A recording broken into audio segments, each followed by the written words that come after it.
चलिए अब हम लोग देखते हैं आपका कॉपी। क्वेश्चन है, आप नागरिकता से क्या समझते हैं? अनुच्छेद 5 से 11 तक का वर्णन करते हुए भारत में नागरिकता प्राप्त करने के क्रमबद्ध परिवर्तित नियमों का वर्णन करें।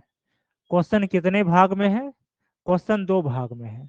ये क्वेश्चन आपको फिर से लिखने बोले थे सुधा, आप लिखे नहीं। पहला भाग है यहां तक, इसका जो पहला भाग है क्वेश्चन का, ये यहां से लेकर के यहां तक, ठीक है, यानी कि नागरिकता और अनुच्छेद 5 से 11 तक। अब भारत में नागरिकता प्राप्त करने के क्रमबद्ध परिवर्तित नियम, यानी कि इनडायरेक्टली आपसे पूछा जा रहा है कि 1955 का सिटीजनशिप एक्ट का वर्णन करना है आपका, ठीक है, इसको संशोधन के साथ। तो कब कब संशोधन हुआ? 1986, 1992, ठीक है, उसके बाद 2003। इसके अलावा और भी चेंजेस हुए, जैसे 2015 में हुए, 2019 में हुए, लेकिन वो सब का चेंजेस तो होते रहते हैं। जैसे 2015 में हुए थे तो वो जो भारत से बाहर जो रह रहे हैं ओसीआई कार्ड धारक, पीआईओ कार्ड धारक, उनके लिए। 2019 में जो चेंज हुए वे उनके लिए, जो पाकिस्तान, अफगानिस्तान और बांग्लादेश के जो अल्पसंख्यक अल्पसंख्यक ध्यान रखिएगा, अल्पसंख्यक, वहां के अल्पसंख्यक आबादी जो भारत में शरणार्थी रहे 2014 तक, उनके लिए था। तो कहने का अर्थ हुआ कि हम लोगों को मेन 55, 86, 92, 3 तक जाना, क्योंकि ये प्राप्त करने के तरीके का वर्णन कहा गया है, ठीक है। तो सबसे पहले देखते हैं नागरिकता। एक विशेष सामाजिक, राजनीतिक, राष्ट्रीय या मानव संसाधन समुदाय का एक नागरिक होने की अवस्था है, अर्थात किसी विशेष देश के साथ किसी व्यक्ति की कानूनी और उन्हें अपनेपन अधिकार जिम्मे। इतना लॉन्ग लिखने का क्या हम सबको समझ में नहीं आता, आप लोग इतना लॉन्ग आंसर कैसे जबकि लास्ट जब सुधा लिखे थे तो उस समय समझाए भी थे। सिंपल परिभाषा देना है, नागरिकता से तात्पर्य होता है कि किसी व्यक्ति का राज्य में, देश तो भौगोलिक शब्द है, देश तो भौगोलिक शब्द है, ये एक बार नहीं कई बार बता चुके हैं। तो यहाँ राज्य का पॉलिटिकल में क्या होता है, राज्य शब्द का प्रयोग किया जाता है। राज्य पॉलिटिकल वर्ड है और देश ज्योग्राफिकल वर्ड है। तो किसी राज्य के समय उसे क्या हो, अधिक से अधिक राजनीतिक अधिकार प्राप्त हो। जैसे हम लोग भारत के नागरिक हैं, हमें भारत में अधिक से अधिक राजनीतिक अधिकार प्राप्त है। जो अमेरिकी नागरिक है उसे अमेरिका में अधिक से अधिक राजनीतिक अधिकार प्राप्त है, ठीक है। तो ये इसको ऐसे समझिए, व्यक्ति 4 प्रकार का होता है। एक होता है नागरिक, इसको सबसे अधिक नागरिकता प्राप्त होता है। एक होता है विदेशी, ठीक है। अब विदेशी भी 2 प्रकार का होगा, वैध, अवैध। वैध और अवैध। वैध हुआ जो अनुमति लेके आया है पासपोर्ट के साथ, ठीक है, वीजा लेकर के आया है अपना, पासपोर्ट वीजा दिखाते हुए। अवैध जो चोरी छिपे आ गया तार के नीचे से, अलग रास्ते, आजकल उसी पर एक मूवी आई है डंकी, ठीक है। तो उसी को कहा जाता है अवैध। उसके बाद तीसरा शरणार्थी, यानी कि जो शरण लिया हुआ है, जैसे तिब्बती लोग या और भी। शरणार्थी लीगल तरीके से भी आते हैं, कभी कभी छुप करके भी आते हैं। अब छुप करके भी जो आते हैं उसको क्या करना है, उसको भी किसको वैध या अवैध माना जाएगा। जैसे कोई सपोर्ट कीजिए किसी देश में बहुत गलत हो रहा है, वहां से वो व्यक्ति, वहां का कोई एक आबादी है उसके साथ गलत हो रहा है, एग्जाम्पल के लिए बांग्लादेश में सपोर्ट कीजिए हिंदुओं के साथ, कल के डेट में वहां भी चूंकि कट्टरपंथी विचारधारा है, सिर्फ पाकिस्तान में ही नहीं है, तो कल के डेट में वहां कोई इसको परेशान किया और कुछ लोग वहां से भाग के आए। वो अब है क्या कि अब भाग के आ रहे भाई, पीछे तलवार लेके कोई दौड़ा हुआ है, तो अब उस समय आप पासपोर्ट और वीजा के चक्कर में तो नहीं पड़िएगा, किसी तरह आ गए, यहाँ आए। यहाँ आने के बाद आवाज सही से जा रही है ना मेरी? आवाज सही से जा रही है यस मेरी? Sir, yes sir, yes sir, आ रही है। ठीक है, बोल। तो अब क्या हो रहा है कि वो बेचारा को परेशान किया जा रहा था, दोनों गए। हाँ, तो अब क्या किया, दोनों बेचारा किसी तरह से चोरी छिपे आ गया, जैसे भी आया। आने के बाद क्या करना है, कुछ नहीं करना, वो जो है थाना में गया और अपने आप को सरेंडर किया, सूचित कर दिया कि देखिए हम लोग बांग्लादेश से आए हैं, या किसी भी देश से, जरूरी नहीं बांग्लादेश, पाकिस्तान से यहाँ आ गए हैं, वर्मा से आ गए हैं, ठीक है, हम लोग आए हैं, हम लोग को वहां परेशान किया जाता था, यहाँ शरण दिया जाए, उसका नाम ये सब लिखा जाएगा, फिर उस पर जांच होगा। लेकिन वो रिकॉर्डेड हो गया। अब वहीं पे जो आकर के चुपचाप छुप गया, आके चुपचाप रह गया, बताया नहीं, तो उसी वही हो गया अवैध शरणार्थी, अवैध शरणार्थी। ठीक है, उसके बाद चौथा होता है अंतर्देशीय। ठीक है, एक ये हो गया, यानी कि कह सकते हैं जिनका कोई राज्य ही नहीं है, ना इधर ना उधर। ये सबसे बुरा स्थिति होता है, एक एक वो स्थिति जब जब किसी का कोई राज्य नहीं होता है। तो ये सब हो गया नागरिकता प्राप्त करने के, नागरिक व्यक्ति का प्रकार। ठीक है, ये सब व्यक्ति। तो इनमें से नागरिक कौन होगा? नागरिक वही है जिसको किसी राज्य में अधिकतम राजनीतिक अधिकार प्राप्त है। तो इतना लंबा लिखने का जरूरत नहीं है, शॉर्ट में चलना है, बार बार ये समझाते हैं, जितना आप कम शब्दों में जितनी ज्यादा बातें कह सके। भारत में संविधान के अनुच्छेद का अवधारणा से संविधान,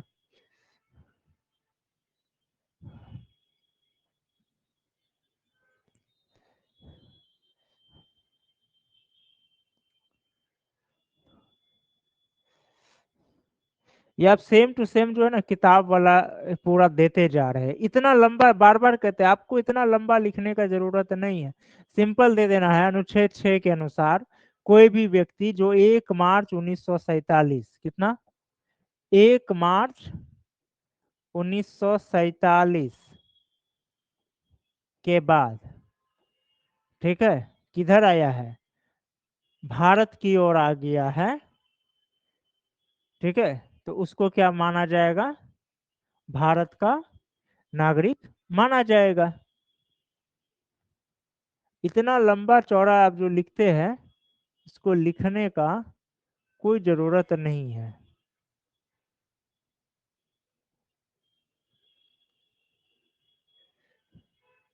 एक 19 जुलाई 1 मार्च 1947 और इधर 19 जुलाई, दो डेट है। देखिए अनुच्छेद 6 अनुच्छेद 7 में दो डेट का याद रखेगा। 1 मार्च 1947 के बाद जो भी आया, ठीक है, 19 जुलाई 1948 तक उसको नागरिकता मिल गया, सीधे तौर पे भारत का नागरिक मिलेगा।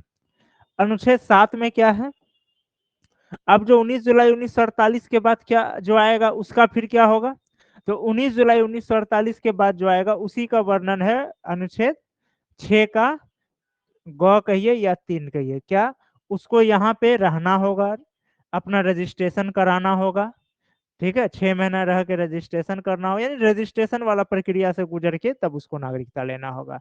पहले रजिस्ट्रेशन कराना, आने का पहले आपको सूचित करना होगा, फिर 6 महीना रहना होगा, फिर रजिस्ट्रेशन कराना होगा, उसके बाद जो रजिस्ट्रेशन का प्रक्रिया था उसके बाद।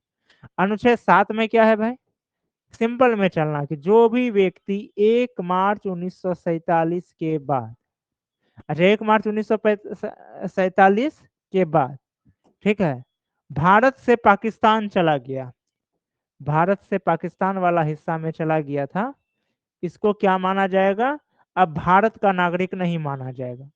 अब यदि ये वापस आता है, जैसे कोई, जैसे राम क्या किया, भार भार राम नहीं, इसमें ये थोड़ा अनसूट करेगा, रहीम क्या किया, भारत से पाकिस्तान गया, ठीक है, वहां चला गया, लेकिन अब वहां उसको काफी समस्याएं उत्पन्न होने लगी, यहाँ पर उसको संपत्ति वगैरह था, सब कुछ था, लोगों के बीच जान पहचान था, ठीक है, वहां लोगों के बीच सेट नहीं हो पाया, रहीम कहा चलो फिर वापस भारत, रहीम फिर क्या किया, पाकिस्तान से भारत आ गया।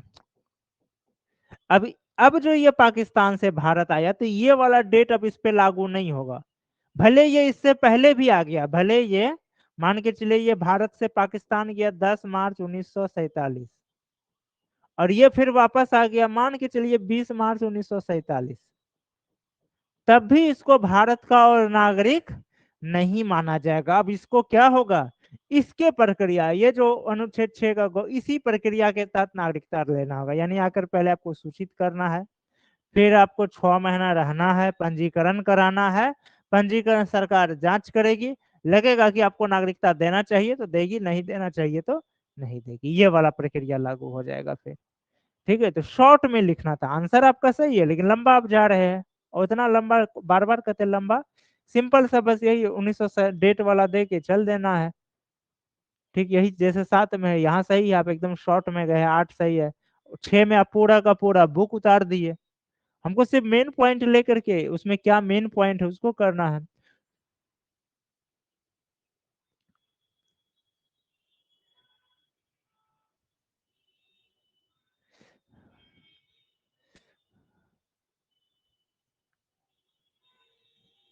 अब इसी को देखिए, आप बुक का सेम टू सेम लिख दिए, जबकि हम लास्ट टाइम समझाए थे। इसको अपने भाषा में लिखने का दीजिए, कि ताकि पढ़ने वाला भी समझे कि नहीं आपका अपना कुछ समझे है। ये तो वो सोचेगा कि बुक में देखे, रटे और लिख दिए।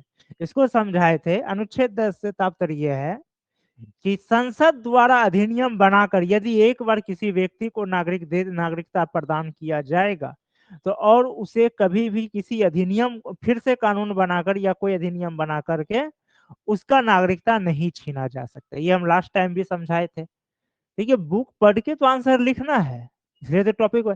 लेकिन अब सेम टू सेम लिखे, तो उसको समझने का प्रयास कीजिए, और समझा भी चुके थे लास्ट टाइम जब कॉपी लिखा रहे थे। सुधा का कॉपी चेक हो रहा तो समझाए भी थे।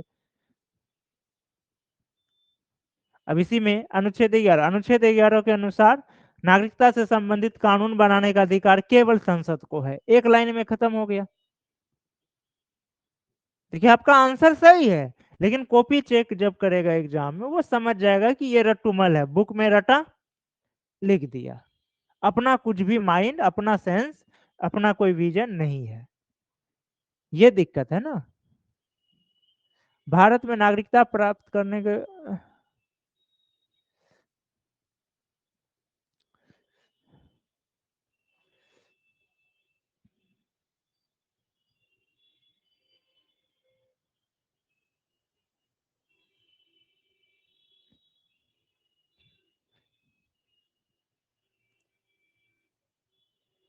देखिए, इसमें जब आप वंश के अंदर जब आप पॉइंट में बांधे, ठीक है, तो यहीं पर आपको कर देना था। वो जो आपको अलग से 1986 का लिखने का जरूरत नहीं था। जन्म के आधार पर का फिर कर यहीं पे आपको मेंशन कर देना था कि ये 19 भारत नागरिकता अधिनियम 1986 के अनुसार क्या किया गया। नागरिकता अधिनियम 1986 के अनुसार इसको संशोधित करते हुए ये प्रावधान किया गया कि 1 जुलाई 1947 के बाद भारत में जन्मा बच्चे का उसी को भारत का नागरिक माना जाएगा जिसके माता या पिता में कोई एक भारतीय होगा। यहीं पर आपको जब आप बांट के चले अलग अलग, तो आपको यहीं पर लिख देना था। फिर इसी यहीं पर आपको पैराग्राफ चेंज करके मेंशन कर देना था कि नागरिकता संशोधन अधिनियम 2003 के अनुसार यह प्रावधान किया गया, भारत में जन्मा बच्चा तभी भारत का नागरिक माना जाएगा जब उसके माता पिता में कोई एक भारतीय हो और दूसरा अवैध भारतीय, अवैध प्रवासी नहीं हो, यानी कि लीगल तरीके से जो आया हुआ, चोरी छिपे नहीं। वो आपको यही मेंशन करना था। इसी तरह वंश पे तो यही आपको मेंशन कर देना था कि 92 के संशोधन के आधार पर क्या कर दिया गया। तो इसमें क्या होगा, ये आंसर आपका शॉर्ट में गया और पढ़ने वाले को सब कुछ समझ में आ गया कि आपके। अब अभी हमको देखिए खोजना पड़ा आपका कि आप 1986 वाला लिख मेंशन किए हैं कि नहीं किए। तो इससे एक तो आपका आंसर लंबा हो रहा है और छूट भी रहा है, और ये सब ओवरसीज, ये सब के लिए आपको इसमें देने की कोई जरूरत नहीं था। ठीक है,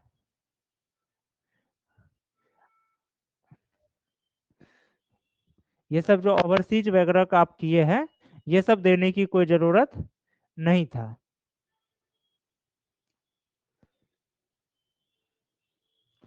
आपको सिर्फ प्राप्त करने के तरीके पर थे। ठीक है, तो प्राप्त करने के जो वो 5 मेन रूप से जो 5 प्रकार था उसी पे डिफाइन करना था। अब बाकी सब तो पॉइंट, अब जब पूरा बुके से लिखे तो पॉइंट तो सही होगा ही। मेन था प्रेजेंटेशन, वो आप यहीं पे जैसे है, ये चीज आपको वही कर देना था। क्योंकि आप यहाँ बुक तो उतार दिए, आप अपना विजन समझाने का कोशिश नहीं कर रहे थे कि नहीं समझा पाए कि 1992 को फिर दोबारा हो गया, वंश के आधार पे दोबारा हो गया। और ऐसा नहीं कि संशोधन में तो और भी बहुत और भी कुछ चीजों की संशोधन हुआ था। ये मेन पॉइंट है, क्योंकि ये नागरिकता प्राप्त करने से रिलेटेड है। तो आपको यहीं पर मेंशन कर देना था 92 का, यहीं पर कि 1992 में संशोधन के अनुसार क्या हुआ, अब माता या पिता में से कोई भी भारतीय होगा मिलेगा। और 2003 में क्या किया गया, 2003 में भी संशोधन है वंश के आधार पे। 2003 के अनुसार क्या है, 2003 के अनुसार है कि जब कोई बच्चे का जन्म हुआ है विदेश में, तो वहां का जो एम्बेसी है, वहां के एम्बेसी में क्या करना है, 1 साल के अंदर जाकर के उसका बच्चे का पंजीकरण करा देना है। वो आप छोड़ दिए, वो वाला पॉइंट आपका छूट गया है। तो इसलिए बोले कि इसको यहीं पर आपको मेंशन करना था स्टेप बाय स्टेप। इसमें आप पंजीकरण का पूरा स्पष्ट किए नहीं, बुक का बुक है, पंजीकरण का कितना साल रहना होगा, किसको किस किस को पंजीकरण के द्वारा नागरिक मिलेगा। जैसे कोई भारतीय है, उसका अवयस्क बच्चा है, तो उसको भी पंजीकरण द्वारा ही मिलता है। तो वो सब किसको नहीं मिल सकता है, वो सब चीजों का वर्णन नहीं किए हैं। पढ़ करके आप पढ़, ये बार बार पढ़ने के बाद थिंक करना है कि हमको कौन सा पॉइंट इसमें देना है। अब आप सोचिएगा इंटर की तरह, ग्रेजुएशन की तरह हम पढ़े जा रहे हैं, बुक पढ़े और उसको सेम टू सेम उतार दिए, तो फिर नहीं होगा। आपको पढ़ के उसमें से मेन पॉइंट को एकदम थिंक करना। आप जैसे पंजीकरण द्वारा क्या नियम है, पहले नियम को वर्णन कर देते कि जैसे हाँ इसको इतना साल रहना होगा, इतना साल लगातार रहना होगा, अप्लाई करने से पूर्व 1 साल लगातार रहना। फिर पंजीकरण द्वारा किसे किसे मिल सकता है, सबको तो नहीं मिल सकता है। अब जैसे पड़ोसी देश, अगर कोई दुश्मन देश है, शत्रु देश है, वहां के लोगों को नहीं मिल सकता है, उसको उसको वर्णन करना था किसको नहीं मिल सकता है। फिर चलते देशीकरण में, जैसे इसमें आप किए, इसमें किए तो मतलब जैसे बुक में है आप वैसे करते चले गए, और इसको कोई मतलब नहीं था। ठीक है, एनआरआई को देने का कोई मतलब नहीं था, ये सब देने का कोई मतलब नहीं, अभी तो वहीं पे मेंशन करना था। ये फिर भी चलिए ठीक है, ये दे दिए तो वो भी ठीक है, नहीं भी देते तो कोई फर्क नहीं पड़ता। ठीक है, अब आपका एक और कॉपी है।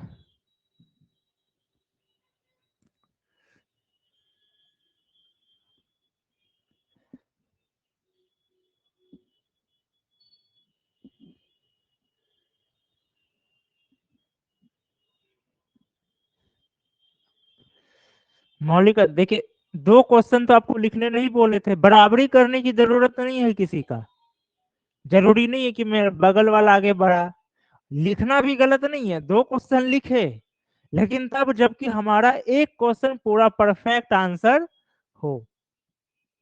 हम हमेशा बोलते एक दिन में एक ही क्वेश्चन लिखिए, लेकिन उसको इस तरह से लिखिए कि वो परफेक्ट बन जाए और वो टॉपिक दोबारा हमें पढ़ने की जरूरत नहीं पड़े, वो टॉपिक ही कंप्लीट हो जाए, प्री को भी लेकर के मेंस को भी लेकर के। तो आपको 2 क्वेश्चन तो लिखने कोई नहीं बोला था, और जरूरी नहीं कि आप बराबरी करें। अब मान के चले आप नहीं भी लिखते तो आज आज कल उसका बराबरी कर लेते सुधर का। अगर वो एक आगे भी बढ़ी तो आज वो नहीं लिखी, पीछे हो गए। संडे को छुट्टी दिया जाता है, संडे को आप उस चीज का कर लेते कवर। सर सर ये क्वेश्चन जी, कल का ही है, एक तो आज लिखे हैं। सुधार कर फिर क्या बराबरी करेंगे, कल का ही है क्वेश्चन। हमको तो यही लगा कल नहीं आया, आज 2 क्वेश्चन आएगा, तो मैं तो मुझे यही लगा कि कल आप एक भी नहीं भेजे, आज 2 भेज रहे हैं। तो ऐसा होता है कि सामने वाले को लगने लगता है, बहुत स्टूडेंट को, तो मेरा साथी आगे बढ़ रहा है और हम पीछे रह रहे हैं, बराबरी की बात नहीं कर रहे हैं। मौलिक अधिकार से क्या समझते हैं, भारतीय मौलिक नागरिकों को मिलने वाले वे आधारभूत अधिकार है जो विस्तार अर्थात। ठीक है, भाग 3, पंडित जवाहर।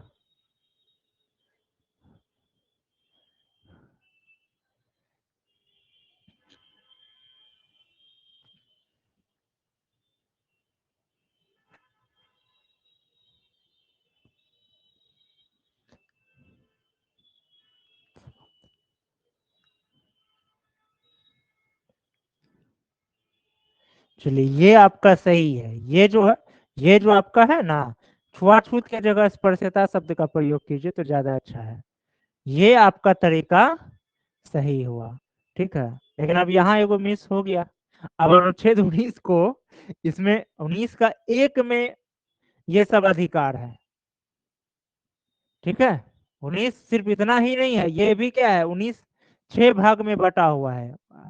आर्टिकल 19 टोटल कितना भाग में है, ये भी 6 भाग में है, 1 से 6। और 6 में क्या है, 6 में एक में टोटल 6 का वर्णन है, बाकी 2 से 6 तक क्या है, एक का जैसे क, एक का ख, यानी A B C D English वाले के लिए, घ, एक का अंग, और चौ क्या हो गया, यही निरसन हो गया, कैंसल हो गया, ठीक है। और एक का छ, इसी में संपत्ति का। और 2 से क्या है, 2 से लेकर 6 तक इसका युक्ति युक्त निर्बंधन किया है। क्या किया गया है, युक्ति युक्त निर्बंधन। युक्ति युक्त निर्बंधन का मतलब हुआ, जैसे मौलिक अधिकार की विशेषता क्या है, ये सीमित है, असीमित नहीं है। यानी कि आपका अधिकार वहीं तक है जहां से कि दूसरे का अधिकार शुरू नहीं होता है, ये फिक्स है। तो उसी को निर्बंधन किया, यानी कि आपको बोलने का अधिकार है, लेकिन इसका मतलब ये नहीं कि आप न्यायालय का अपमान ना करें या किसी व्यक्ति का अपमान ना करें, राष्ट्रहित के खिलाफ बोले या देश के खिलाफ बोले, यही होता है युक्ति युक्त निर्बंध। 2 से 6 तक ये आधारित। इसको आपको आर्टिकल 19 को एक चार्ट में दिखाना था, 20, 21, 22 को। यहाँ भी अब जैसे 20 में 3 पार्ट है, ये तीनों पार्ट को आपको वर्णन करना था। कहीं वर्णन किए है आगे क्या, या फिर ऐसे ही छोड़ दिए।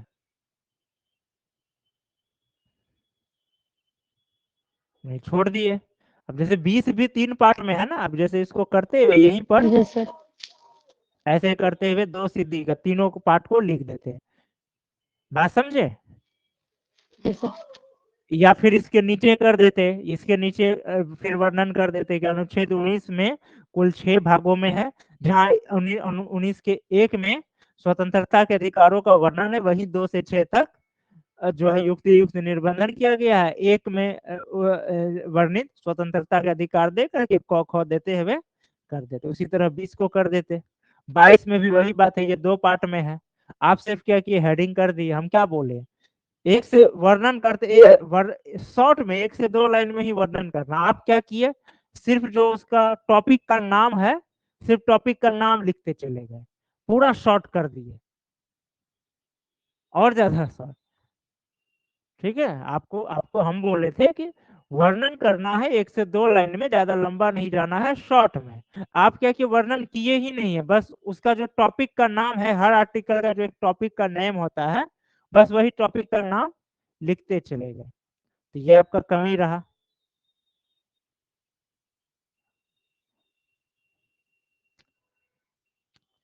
समझे ना, आपकी कमियां कहाँ कहाँ रही। इसमें वर्णन करना था आपको, हल्का हल्का में, ज्यादा नहीं।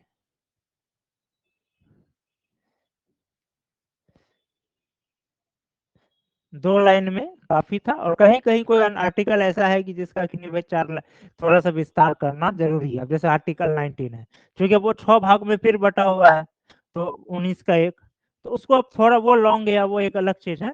बाकी 2 लाइन में, जैसे आर्टिकल 50 नहीं लिखे, तब इसको जैसे कर देते। ये अनुच्छेद भारत के किसी भी नागरिक को जाति, धर्म, नस्ल, 5 आधार है ना, उताप आधार लिखे ही नहीं। जाति, धर्म, निवास, और उसके बाद लिंग, जन्म स्थान, ये सब जो होता है वो 5 आधार पे है, ठीक है। तो ये सब के आधार पर क्या किया गया है, भेदभाव का निषेध करता है, उसको वर्णन करना था। इसी तरह सभी नागरिकों को समान, कहाँ समान अवसर, तो ये इस अनुच्छेद के अनुसार लोक नियोजन में सभी नागरिकों को समान अवसर का जो वर्णन करता है, इसके अनुसार जो 7 आधार है, इन 7 आधार पर भेदभाव को निषेध करता है। हमको डीप में नहीं जाना, आर्टिकल 16 से 1 पेज में आएगा, लेकिन हमको सामान्य भाषा, सामान्य में समझा के निकल जाना है। बात समझे। आपका मिस क्या हुआ, आप सिर्फ हेडिंग लिखते, जी आप सर। सोचिए शॉर्ट का मतलब हेडिंग लिखते हैं चलेगा, वैसा नहीं कहते, थोड़ा सा इसको 1-2 लाइन में डिफाइन करने बोले थे शॉर्ट में। बाकी बाकी सब बुक से देख के लिखे तो ठीक ही होगा। चलिए ठीक है, सर कोई बुक नहीं नहीं लिख है ले। सर। सर एक बार OIC बता दीजिए सर, OIC क्या है थोड़ा सा डीप में। कौन सा? OIC सर, क्वेश्चन नंबर 4 का लास्ट पॉइंट है OIC। OCI। ये सर नहीं सर, OIC था उसमें, OCI तो पता अच्छा, है सर, OIC। इसको बताने के लिए पूरा जो नागरिकता टॉपिक है ना स्टार्ट करना होगा, जी ठीक है? वो क्लास जब चलेगी ना हम बता देंगे। जी सर। ऐसे जी ऐसे सर। यूट्यूब में होगा, लेकिन आगे हम बता देंगे, अभी इस पे मत उलझिए, ठीक जी है? सर। इस पे आंसर राइटिंग भी कराया जाएगा आगे चलकर। अभी ऐसा थोड़ी होता है कि हम आंसर राइटिंग एक एक टॉपिक किए समाप्त हो गया, टॉपिक वाइज समाप्त हो जाएगा, फिर डिफरेंट क्वेश्चन आएंगे पॉलिटी में करने के लिए। टॉपिक बिगनर टॉपिक स्टूडेंट्स में एंड पॉइंट में था सर। हाँ, तो अभी इस पे मत उलझिए, ठीक है? ये आगे हम लोग क्लास में ऐसे भी जब सिटीजनशिप क्लास चलेगा वहां समझाएंगे ही, और आंसर राइटिंग भी इस पे होगा, सब कुछ होगा। अभी आप लोगों को एक तरह की एक इंट्रोडक्शन करवा रहे हैं, जो इंडियन पॉलिटी है, इंडियन पॉलिटी से इंट्रोडक्शन करवा रहे हैं। अभी जो मेन क्वेश्चन, जो इंडियन पॉलिटी का जो मेन क्वेश्चन है, जो कि एग्जाम में आते हैं, किसी भी एग्जाम में, यूपीएससी, बीपीएससी, यूपीपीएससी, उससे भी आपका परिचय करवाए ही नहीं है, अभी उसका परिचय लेट है जी। अभी बस हम लोग मेन चल रहे हैं, ताकि वो क्वेश्चन करने में दिक्कत ना हो और प्री का तैयारी होते चले। एक तरह का कहिए इंट्रोडक्शन करवा रहे हैं, ठीक? इसलिए अभी इस पे मत उलझिए, अभी इसको करने का मतलब अभी पूरा नहीं, तो पूरा खोलना पड़ेगा अभी इसका विश्लेषण, और टाइम का अभाव है हम लोगों के पास, ठीक है ना? चलिए ठीक है, तो हम लोग फिर आगे का लिखिए, आप लोग सुधा आप भी लिखिए, ठीक है?